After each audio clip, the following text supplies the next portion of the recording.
Gjykata e apelit me jurisdiksion të përgjithshëm në Tiranë ka liruar nga qelia ish kryebashkiakun e Kukësit Safet Gjitsi të dënuar nga gjykata e posaçme e shkallës së parë me 3 vjet burg për shpërdorim detyre, por që apeli i posaçëm e ndryshoi vendimin duke e dënuar për korrupsion pasiv me po aq vite.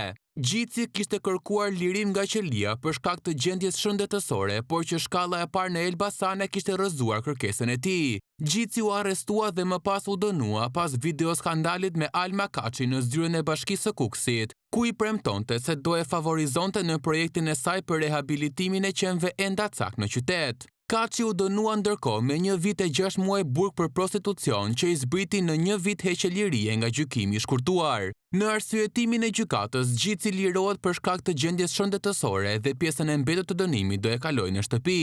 Ish kryebashkiaku i Kukësit Safet Gjitsi u vu në pranga në qershor të vitit 2023, pasi u filmua brenda zyrës së tij duke kryer marrëdhënie seksuale në këmbim të dhënies së një tenderi. Fillimisht ai u akuzua për korrupsion pasiv pasi dyshohet se ka favorizuar Alma Kaçin, duke i ofruar mbështetje financiare, me vendim të Këshillit Bashkiak mbi një projekt për strehimin dhe kujdesin ndaj qenve Endacak në qytet. Vetë 40 vjeçarja ka pranuar se donte nga Gjitsi tenderin e qenve, ndërsa ish kryebashkiaku ka thënë se nuk e ka shkelur ligjin.